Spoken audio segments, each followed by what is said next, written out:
Donc, allons-y. Donc, moi je me fais une perspective comme ça ici. Je peux dépasser en masse.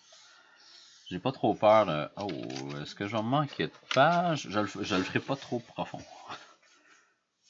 C'est comme ça. Ça arrive quand on dessine gros. Ah, je vais être correct.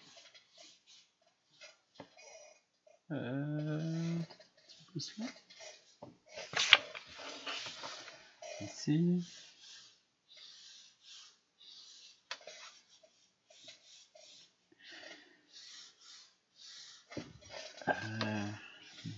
Plus low boy. Qu'est-ce qui se passe ici? Est-ce que c'est ma ligne? Oui, c'est la ligne. Ça, c'est le fun, ça. Quand on voit que notre prisme ne fonctionne pas, finalement, c'est juste qu'une ligne est croche. Toujours agréable.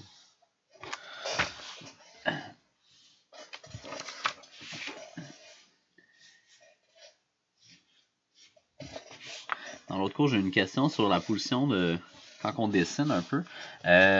Vous le voyez pas parce que je suis pas dans la même pièce que vous, là. Puis ça, c'est vraiment plate pour le médium qu'on a en ce moment. Mais généralement, j'ai tout le temps tendance à dessiner un peu. Ben, je suis droitier. Mes dessins sont toujours un peu à la droite. C'est pour ça aussi que j'aime travailler sur un tabouret. À cause que premièrement, je peux pas être évaché dans ma chaise. Ça me permet d'avoir une belle position droite. Mais aussi, je m'assieds sur le bout. Ça dégage mon coude. Mon coude a moins tendance à pogner mon thorax. Je veux pas mon corps, j'existe. Donc, en dessinant moins à l'avant de vous, mais vous allez plus d'amplitude dans votre mouvement. Ça va vous permettre de faire des lignes un petit peu plus droites. Fait qu'on, de cette façon-là. Un petit peu comme si vous coupez du pain à la maison, mais on ne se met pas en avant de notre corps. On se met à côté puis on coupe le pain pour avoir de l'espace pour le coude, pour pas se faire mal ou pas se donner des coups de coude dans le ventre.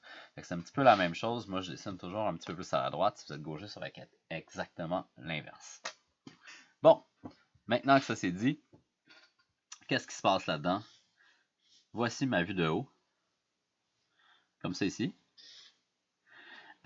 Puis voici ma vue de face. Qui va être quelque chose comme ça ici. Je vais leur dessiner en noir pour être plus précis. Comme ça. Donc, j'ai un gros arrondi qui s'en va vers l'arrière. Comme ça ici. Quand je regarde d'en haut, j'ai un petit arrondi qui s'en va vers la droite. Comme ça ici. Puis à l'avant, je vais avoir une ligne là, qui va être à peu près comme ça. Fait que je vais avoir une section cylindrique ici. Un quart de cylindre ici, comme d'habitude.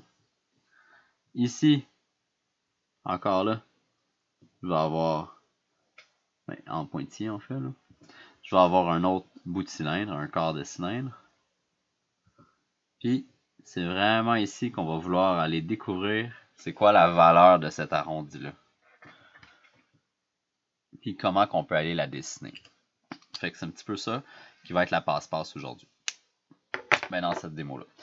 Donc, comme j'ai dit, je vais commencer avec le gros élément. Fait que je vais aller tout de suite dessiner mon arrondi, puis je vais me placer même tout de suite à l'arrière. On est obligé? Non, ok.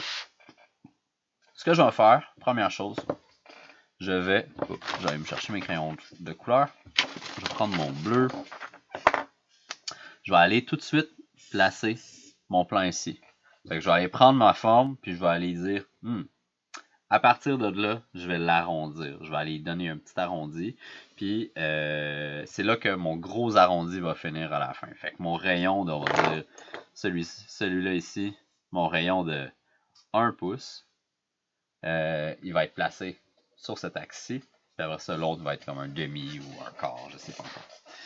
Donc, moi, je vais aller... ouais. Je vais me faire un plan à peu près ici. Je vais aller couper l'élément comme c'est ici. À l'intérieur. Avec des lignes verticales, des lignes qui sont vers la droite. N'était-ce pas merveilleux? Tout fonctionne. Une fois que c'est ça qui est fait, je vais aller délimiter. Oh, ça va être prêt.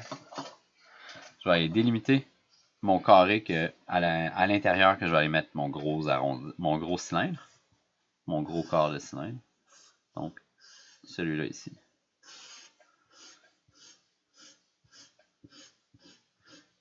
Je vais faire un beau dégradé. On va faire en même temps. Et voilà, comme ça. Bon, plein d'eau partout. Voilà.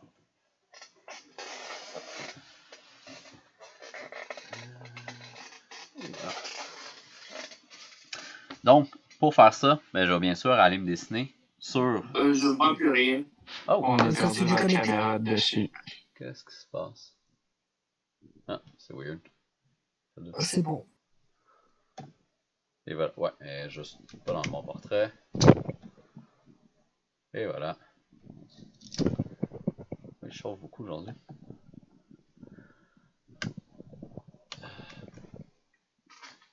Ok, ça devrait être bon. Ok, parfait. Fait que si je compte, on va dire, juste pour être clair pour tout le monde, si on va dire que le plan à l'avant, je l'appelle 1, le deuxième et le troisième, moi je vais aller travailler sur le plan numéro 2. Fait que c'est pas super clair des fois, là.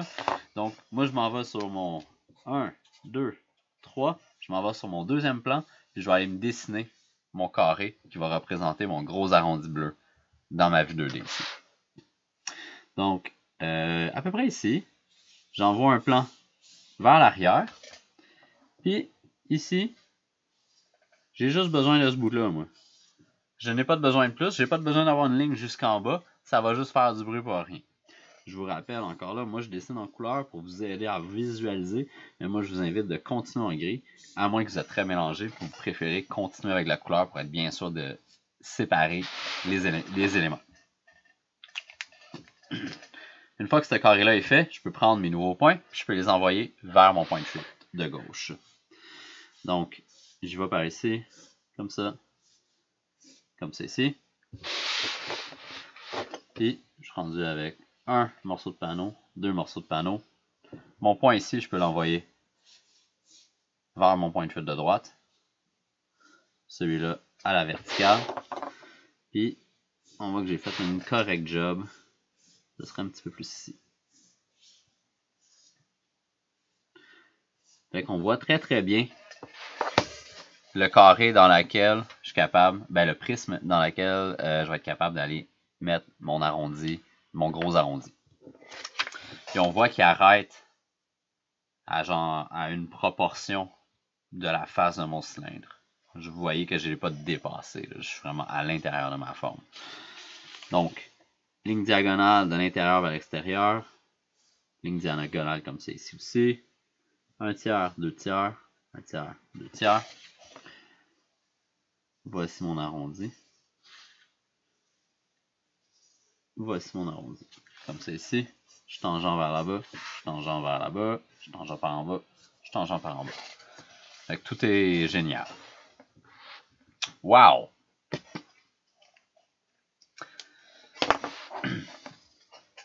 Ensuite, je vais aller faire la section du bas ici. Là, je vais utiliser ma couleur rose magenta pour aller faire ça ici. Puis ensuite, je vais aller faire mon autre à la gauche ici. Puis en dernier lieu, je vais venir dire voici le rond qui me manque pour aller terminer ça. On va voir c'est quoi la résultante. Fait que moi en premier, je vais aller dessiner la section ici. Donc, moi ce que je vais aller me faire, c'est que je vais aller me dessiner un petit carré ici pour être capable de faire mon morceau d'arrondi ici, mon quart de cylindre. Donc, il faut que je parte de cette ligne-là. Je la tire jusqu'à l'avant ici. C'est pas une grande distance, fait qu'on devrait être capable de juste tirer cette ligne-là jusqu'à ma face numéro 1. Et ensuite, je prends ce point-là, je peux l'envoyer vers mon point de fuite à l'arrière. Puis, ensuite, je peux faire, voici un carré, à peu près. Puis lui, s'en va vers le point de fuite à la gauche. On a déjà le petit carré qui est ici, là.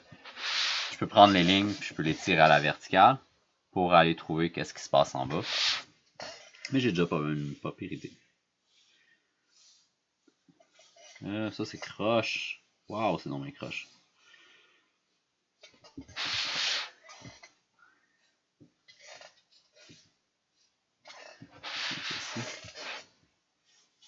Ceci.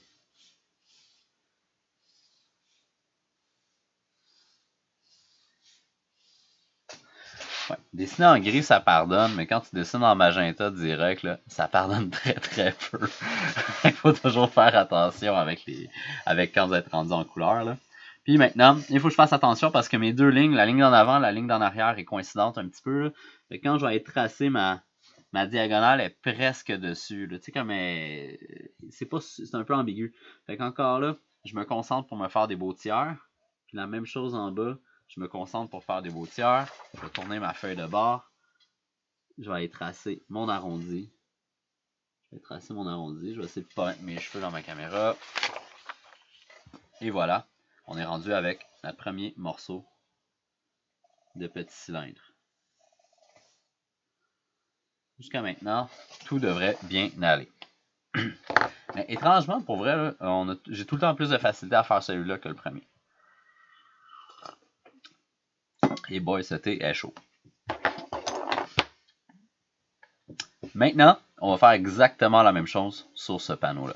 Fait qu'on va encore utiliser l'arrière, ici, de mon arrondi bleu, pour aller tirer ma ligne jusqu'à ma surface principale, mon plan 1, on va dire.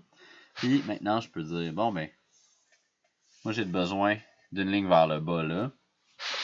Puis j'ai besoin d'une proportion qui est à peu près carrée ici. Comme ça. Comme ça. Une fois que je suis satisfait avec ma proportion, je vais faire exactement ma main job que j'ai fait ici. Je vais aller projeter les lignes vers la droite, faire mon point de fuite. Mais on se rappelle qu'il y a de la convergence. Parce que ici, il n'y en avait pas. Par là-bas, il y en a. Parce qu'on est en 2 points de fuite.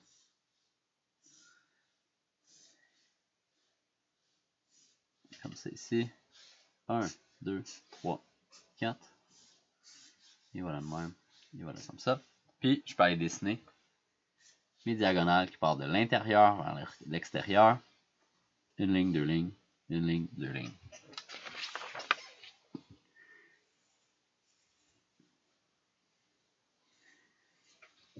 Et voilà.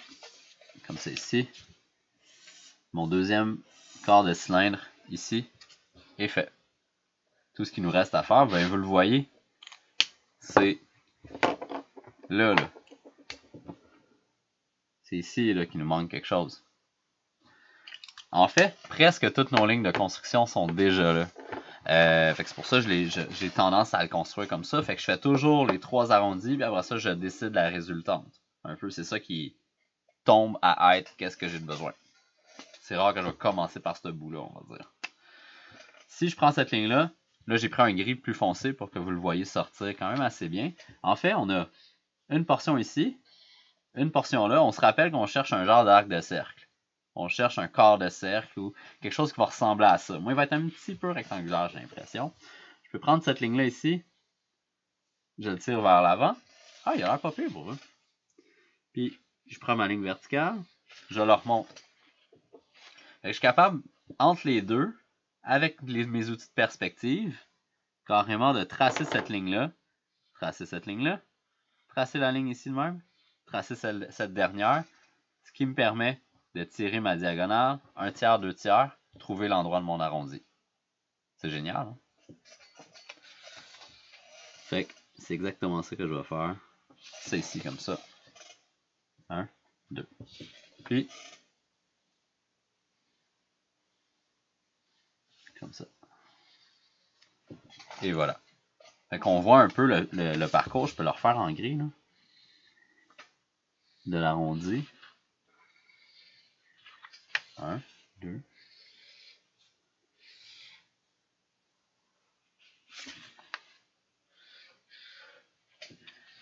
Comme ça ici.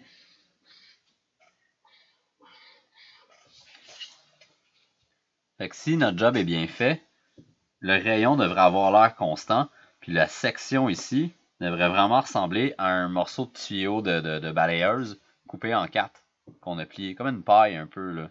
C'est une section d'une paille. Ou encore là, si vous êtes pauvre comme moi quand j'étais aux études, mais c'est un morceau de Kraft Dinner divisé en 4, là. Comme une nouille comme ça que tu as coupé, puis après ça, tu as coupé sur l'arc. C'est vraiment une portion de nouille qu'on a là. Je pourrais dessiner les ellipses puis retrouver le tuyau, le piping là, qui passe à travers de ça, mais c'est vraiment un quart comme ça. Fait que c'est pas si pire. On a réussi à passer à travers. Là, de plus en plus, je regarde lui, là, je trouve qu'il est un peu écrasé. Fait que je pense que je le repasserai un petit peu plus large, juste pour lui donner un peu de volume. Là. Ouais, ça serait mieux. Puis, on va pouvoir le retracer avec notre crayon noir. Puis, on a réussi à passer à travers. Fait que c'est vraiment trouver où c'est qu'on s'en va. Moi, je place toujours mes éléments linéaires en premier, puis après ça, je trace la résultante. Je trouve que c'est le plus efficace. Surtout en gris. Puis, n'oubliez pas, si ça commence à être un petit peu trop cochon comme dessin, il n'y a rien qui vous empêche de le retracer avec une deuxième feuille. Tant que on fait pas juste du tracing, puis on améliore notre dessin, on améliore les petits problèmes de perspective, on enlève les choses qui ont dépassé. Je dessine un petit peu trop avec mon poignet. C'est des arrondis que je suis habitué un peu à dessiner. Fait que cette paresse-là arrive un peu. Comme ça. Là, celle-là, je vais essayer de la dessiner one shot. Comme ça. Celle-là, je vais faire exact. Je sais pas pourquoi j'essaie de la dessiner dans ça. Elle a l'air pas naturelle, ouais.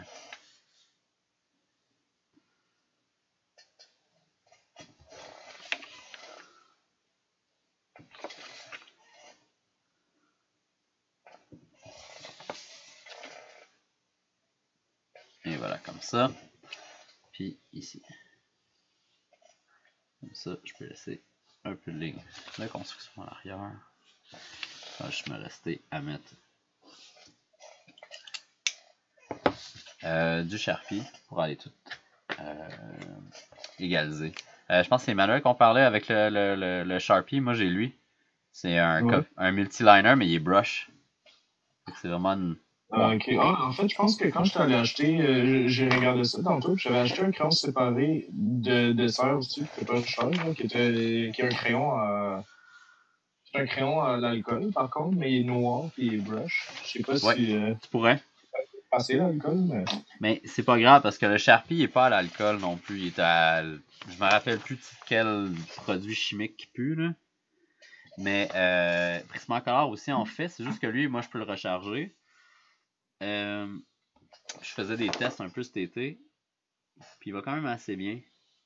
C'est juste un petit peu plus difficile à contrôler parce que si tu veux avoir une épaisseur de ligne constante, il faut vraiment que tu tiennes ta main un petit peu plus serrée. Tu sais, dès que tu vas bouger un peu le poignet, ça va avoir tendance à faire varier la ligne.